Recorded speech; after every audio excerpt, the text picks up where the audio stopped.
मातृशक्तियों को नमन करते हुए मेरे युवा साथियों को साधुवाद देते हुए गुरुजी ने बात की कि वर्तमान की समस्या किसने पैदा की और अनपढ़ जो थे उन्होंने इस राष्ट्र को, इस विश्व को दिशा दी है। और बात भी सही है, चाणक्य से लेकर अनेक ऐसे लोग हुए जिन्होंने एक प्रकृति को शिक्षा लेकर वो किताबें लिखी जिसको हम पढ़ पढ़कर आज तक हम शिक्षा दे रहे हैं।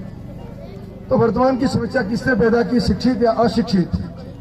तो हम कहेंगे कि सब शिक्षित ने समस्या पैदा की है। वास्तव में देखें तो बेरोजगारी की समस्या आई कहां से? तो शिक्षितों से आई, क्योंकि शिक्षित होने के बाद उन्हें तो खेत में काम करना चाहता है, ना कहीं छोटा मोटा कारोबार करना चाहता है, ना कोई और काम करना चाहता है। सबको इंजीनियर, डॉक्टर और कलेक्टर ही बनना है। अब वो नहीं बनेंगे तो शायद 40-35 साल तक संघर्ष करेंगे और हमको लगता है वो बेरोजगार है। दूसरी समस्या हम कहें प्रदूषण की समस्या आई तो आई कहां से? गाड़ी हमने लाए, कार हम लाए, हम पढ़ी कार लाने के लिए रहे और कार लाने के लिए बच्चों को बढ़ा रहे हैं तो प्रदूषण होगा ही होगा। तो समस्या जो भी पैदा की है हम सब शिक्षितों ने की, उसमें कोई दोहराई नहीं। भूखमरी की समस्या भी हम कहें तो भी शिक्षितों ने दी है। पहले जमाने में दर्जी अपना काम करता था, ब्राह्मण अपना काम करता था, मोची अपना काम करता था, सब एक दूसरे को संभालते थे। एक घर में दूध होता था, पूरे मोहल्ले को काम चल जाता था। कोई पैसा नहीं, कोई हिसाब नहीं, कोई भूखा सोता ही नहीं था कभी। तो वास्तव में देखें तो भूखमरी की समस्या भी हमने पैदा की है। पिछले दिनों आरएसएस का एक ऐसा ही राकेश सिन्हा जी का मेरा बातचीत हुई थी ईमेल पर, और मैंने इसी टॉपिक को उनको भी लिखकर भेजा था कि गुरुजी और सिन्हा साहब समस्या यहीं से पैदा हो रही है। तो उनका भी जो वक्तव्य आया था आरएसएस का कि वो इसी दिशा में काम कर रहे हैं कि हमारी जो विज्ञान केंद्र की जितनी स्कूलें हैं हम इन चीजों को इम्प्लीमेशन करा के नए प्रोग्राम तय कर रहे हैं और इसी दिशा में आगे काम करेंगे। पिछले दिनों विद्यालय का पाठ्यक्रम सेलेक्ट करने के लिए मैं उदयपुर गया था और बातचीत चल रही थी। किताब देखी, एक नई परिभाषा है जी फॉर जेंटलमैन, और हम अक्सर पढ़ाते हैं for apple, B for ball, अब एक जी फॉर जेंटलमैन आ रहा था और उसने टाई बेल्ट लगाकर एक बहुत ही सुंदर आदमी का चित्र दिया हुआ। मैंने जब उस प्रकाशक से बात की, भैया जी फॉर जेंटलमैन का दिमाग में बच्चों को पिक्चर बना दोगे तो शायद उसको अपने घर जाने के बाद अपने पिता को धोती में देखेगा, किसी दर्जी को काम करते हुए देखेगा, किसी मोची को काम करते हुए देखेगा, किसान को देखेगा, तो उसके दिमाग में जेंटलमैन तो टाई वाला है, उसके पिताजी को क्या समझेगा? उस टाई वाले को देखोगे तो भ्रष्टाचारी है, चोर है, उच्च का सब कुछ वही है। किसान जो है वो बेचारा मेहनत करके अपना पेट भर रहा है। तो जेंटलमैन की परिभाषा कहाँ चलेगी और बुक को रिसर्च किया, लेकिन प्रकाशक जो है वो माइंड सेट कर रहे हैं हमारे बच्चों का। शिक्षा के साथ हम कहते हैं कि संस्कार की जो बात करते हैं, हम शिक्षा जरूर लेते हैं, धर्म को मानते हैं लेकिन धर्म का किया करते नहीं है। प्रॉब्लम वहां है कि हम धर्म को मानते जरूर है। भजन करने वाला भजन करता है लेकिन भजन के बाद केले का एक प्रसाद ही दो गालियां लेके चला जाता है। जो भजन कर रहा है उसको माइक नहीं दो, नाराज होकर चला जाता है। भजन करने आते वो 10 लोग इसलिए झगड़ रहे हैं कि उसको माइक दिया, मुझे नहीं दिया। हमारी जो प्रॉब्लम जो है, और अक्सर मैं तो भजन ये सब हम करवाते देखता हूँ, बड़ा आनंद भी आता है। उन भजन करने वालों को भी देखते हैं और बाद में कोई प्रसाद बांटते हैं उसमें केला नहीं मिलता है। जो भजन करने वाले वही 2 बातें पूरी बोल के चले जाते हैं, केरोने वाली शब्दों में या कम पड़ गया है, क्रोध उसके अंदर भी है। तो भजन कहां से हुआ? कहीं ना कहीं हमारे अंदर की जो चिंतन की जो वृत्ति है, ऐसा विद्यालय में भी हो रहा है। हम शिक्षा देने के लिए बच्चों को भेजते जरूर हैं, मैं बहुत समय से कह रहा हूं, लेकिन हर बच्चे के पेरेंट्स मेरे विद्यालय के अंदर भी 4.5 से 5 लाख रुपया सिर्फ बर्थडे के लिए खर्च करते हैं। और उस बर्थडे के अंदर न तो कोई तथ्य है न कोई भाव है, सिर्फ विद्यालय का 1 घंटा पढ़ाई का रोज खराब करना मेरा। क्योंकि बच्चा चॉकलेट लेके निकलेगा, हर क्लास में जब पढ़ा रहा बीच में जाके चॉकलेट शुरू हो जाएगा। चॉकलेटों के अंदर के जो कागज है वो भी प्रदूषण फैलाएंगे। पैसा हम खराब कर रहे हैं। किताब के लिए कहेंगे अच्छे से किताब लाएं, क्वालिटी किताब लाएं, तो माँ बाप ध्यान नहीं देते।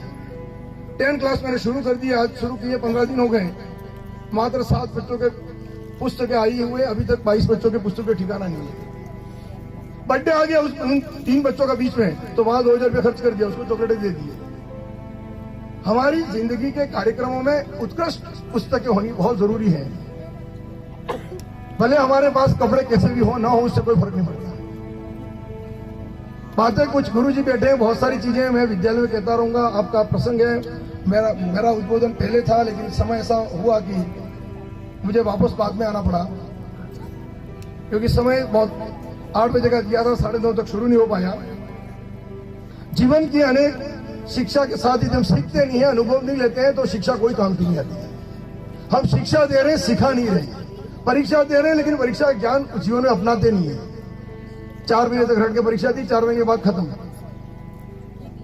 एक भी ज्ञान जो होता है वो जीवन को बदलने के लिए होता है। परीक्षा सिर्फ नौकरी के लिए दी जाती है और ज्ञान जीवन को जीने के लिए होता है। जब तक वो किताबों का ज्ञान हम स्वीकार नहीं करेंगे, न राष्ट्रवाद आएगा, न धर्मवाद आएगा, न यथार्थवाद आएगा, न आनंदवाद आएगा, न संस्कृतिवाद आएगा, न शिक्षावाद आएगा। हम कार जरूर खरीद सकते हैं, संस्कार नहीं प्राप्त कर सकते। संस्कार और शास्त्र साथ में जुड़ेंगे और उसके बाद जो भी कलेक्टर बनेगा, गारंटेड है वो कलेक्टर कभी उस माँ की कहानी की तरह नहीं होगा। वो जिम्मेदार होगा और राष्ट्र के लिए पल पल जिएगा। शायद वही चाणक्य बनकर वापस आएगा। छोटी सा काम, मैंने छुट्टियों के अंदर गीता पढ़ाने के लिए बहुत सारे बच्चों को बुलाया था। 4-6 बच्चे आए तो सही, कुछ बच्चे बहुत तन्ने होकर बड़े भी सही। मैंने अनेक बच्चों को कहा कि 10वीं बोर्ड में आना, पहले 9th में उसको एकाग्रता बनानी है, उसका एक दिशा पूरी अलग तय करनी है। लेकिन शायद हम समझ नहीं पाते इन चीजों को। जब तक मानसिक एकाग्रता धर्म के उन श्लोकों से पैदा होगी, एकाग्रता यदि बनानी है ऋषि महात्माओं की तरह, तो आपको धर्म के ऊपर केंद्रित होकर जीने का दृष्टिकोण ही आपको श्रेष्ठ दार्शनिक बनाएगा, शिक्षाविद बनाएगा या वैज्ञानिक बनाएगा। वरना हम नौकरियां करेंगे टीचरों की तरह या ऐसी नौकरियां करेंगे जो भौतिकवाद से जिएगा, उसके साथ ही उसके जीवन का अंत हो जाएगा। यदि हमें राष्ट्र को बदलना है तो प्रत्येक विद्यालय को भी, प्रत्येक माता पिता को भी आपके बच्चों को वो सब चीजें देनी पड़ेंगी जिसके लिए तपस्या करने के लिए हम उसको तैयार करें और आप उसकी भूमिका में तैयार करें। आपके बने बनाए मापदंड और धर्म की जो चरित्र और हमारे जीवन की जो घटनाएं हैं वो सिर्फ उन कहानियों के लिए होती हैं। अब वो सती सावित्री का समय या उस महाराणा प्रताप के संघर्ष का समय नहीं है। अब तो बुद्धि के साथ राज करने का समय है। हमें सिर्फ ताकत और बल और राष्ट्रवाद की शक्ति को धारण करना है, बाकी सब चीजें तैयार है हमारे लिए। वो संघर्ष चला गया हमारा, लेकिन यदि हम नहीं बदले तो संघर्ष वापस आएगा, जो गुरुजी ने अभी कहा। इसमें कोई कमी नहीं है। अक्सर हम बात करते हैं कि डार्विन का एक सिद्धांत पढ़ा रहे थे और डार्विन के सिद्धांत के पढ़ाने के बाद गुरुजी अंदर बहुत अच्छा चैप्टर चल रहा है। मैं बाहर ऐसे भ्रमण के लिए निकला, शाम को गया तो मुझे बड़ा चिंतन हुआ कि हम डार्विन के सिद्धांत के अंदर खोज कर रहे हैं कि सबसे पहले पानी के अंदर जीव पैदा हुआ। लेकिन मैंने एक बार रुद्रेश्वर महाराज जो हम बैठे हुए थे, उन्होंने कहानियां सुनाई थी हमारे विभिन्न अवतारों के बारे में, और वो प्रसंग मेरे दिमाग में जुड़ गया। तो मैंने यही बात फिर मैंने कहीं मीडिया पर भी वापस कनेक्ट की, तो वही चीज वापस आई।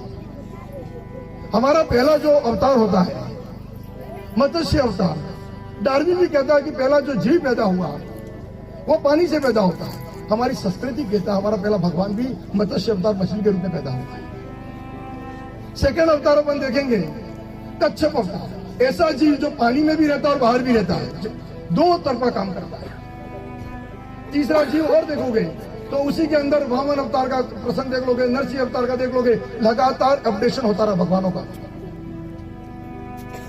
नरसिंह अवतार के बाद आप देख लोगे तो परशुराम अवतार आता है, जो इंसान की तरह है लेकिन क्रोधी है। बाप ने कह दिया तो माँ को तरफ बुला लेके दौड़ते हैं। उसके ऊपर अपने भावों का केंद्रीकरण नहीं है, भावों को बैलेंस नहीं कर सकते। उसके बाद राम आते हैं जो इस हमारी पूरी संस्कृति का नियामक बनकर वापस आते हैं और हमको दिखाते हैं कि भावों को केंद्रित कैसे किया जाता है। तो आप देखोगे डार्विन जो कह रहा वो तो हमारा शास्त्र पहले से ही कह रहे हैं, लेकिन हमारे अंदर वो संकल्प शक्ति नहीं रही कि तक्षशिला के विद्यालय चल गए और हमने कभी हमारे गुरुजनों की स्थापना नहीं की। हमें ऐसे सभी गुरुजनों को वापस समाज में पुनः स्थापित करना पड़ेगा विद्यालयों के साथ में, तभी जाकर हम दिशा बदल पाएंगे। जब तक इन दोनों चीजों का बैलेंस नहीं है, हम बड़ा होना चाहते हैं, कलेक्टर बनना चाहते हैं, लेकिन कलेक्टर की तरह मेहनत करते हुए कलेक्टर नहीं बनना चाहते हैं। आप अपने बच्चों को 16 घंटे मेहनत करने की आदत नहीं लगाते हो। अक्सर बच्चों को हम कहते हैं बस 10वीं पढ़नी है, 11वीं क्या करना, 4 घंटे मेहनत कर ले। किसने कहा? हम तो बुढ़ापे के लास्ट दिन तक मेहनत करनी है। मेहनत तो जन्म लिया तब से लेकर मृत्यु तक मेहनत करनी है। तो बच्चों को गलत पढ़ा ही नहीं कि 4 महीने पढ़ना है। 4 महीने कहाँ पढ़ना है, पूरी जिंदगी भर मेहनत करनी है। मरते दम तक हमें हमारे कदम चलने चाहिए। इसी दृष्टिकोण से हम बच्चों को शिक्षा देंगे और मैं यही काम करता हूँ। गुरुजी ने कहा, मैं माफी चाहूंगा कि बच्चों को उस दिशा में नहीं लेना है, लेकिन छोटे बच्चे जो हैं उनके लिए हमारे पास कोई बिल्कुल 5वीं 6वीं 8वीं तक तो 7वीं तक तो बिल्कुल अपनी गति से चलते हैं।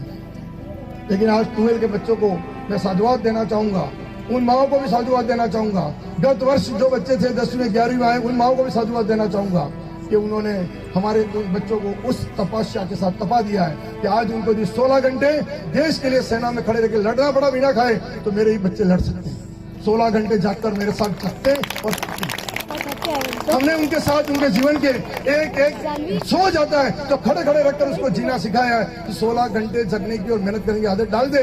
यदि ऐसा बनकर जाएगा तो कल अंदाज में जाए, प्राइवेट फैक्ट्री में जाए, कहीं भी काम कर, रिटर्न वापस नहीं आएगा।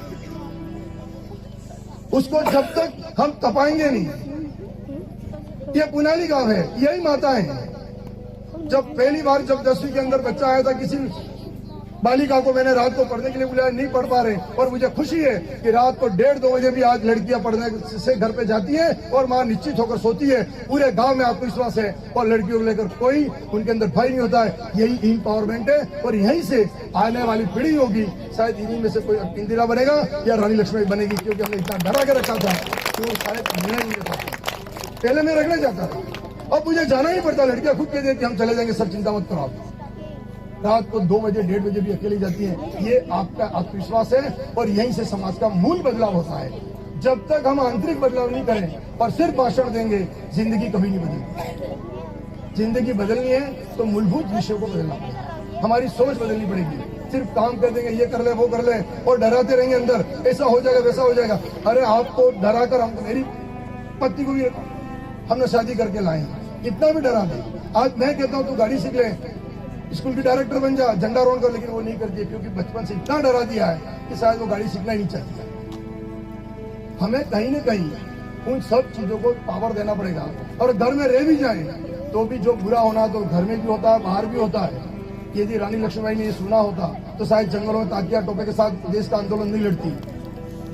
जब हम मूलभूत विषयों को कमजोरी के साथ जीवन को जोड़ देते हैं, हमारा धर्म आवश्यकता से बदल जाता है। कल हम कोई और कह दे, बहुत सुनहरा मौका हो, हजारों रुपए की बात हो, करोड़ों रुपए की धन मिल रहा हो, तो हम एडजस्टमेंट कर लेते। बेटी को कह देते अच्छा मिल रहा है, सगाई कर ले। और यदि उसी सिद्धांत में यदि धर्म से समझौता करना है, पैसों का पावर नहीं है, तो हम कह देंगे नहीं इतना बड़ा, ये छोटा, ये वैसा, ये नहीं होगा, उसका तो हालत खराब है। मतलब तुम्हारा धर्म पैसों से चलता है, धर्म के संस्कार भी पैसों से चलते हैं। इसीलिए हम अपने आने वाले बच्चों का वो भविष्य नहीं बना पाते हैं। और कभी भी भ्रम में न रहें। इंजीनियरिंग कराओ और बाद में 10,000 की नौकरी करें, इससे बढ़िया है कि 12वीं पढ़कर ही कोई बेटर काम करके तुरंत रोजगार ले ले। मैं अक्सर बच्चों को देखता हूँ, कॉलेज तो करते हैं, बीएड करते हैं, धक्के खाते रहते हैं और 12वीं में 90 बन चुका है, लेकिन एएनएम बनकर नौकरी नहीं करते। क्या खराब था? 12वीं में रहकर ही एएनएम बन के नौकरी कर ली होती तो 60,000 रुपये आज पगार मिलता। होशियारी करके कॉलेज करने गए, बीएड करके धक्के खा रहे हैं। और बहुत सारे ऐसे हैं जो 10-15 हजार नौकरियां करते हैं, लेकिन ईगो होता है हम बड़े होकर कुछ बड़ा बनेंगे और हमारे पास मिली हुई नौकरी हम छोड़ देते हैं। हमें व्यवहारिक जीना पड़ेगा। हम भविष्य को देखकर चलते हैं। बच्चों को बड़ी शिक्षा नहीं दे, पहले छोटी शिक्षा दे कि वो पैरों पर खड़ा होकर बने।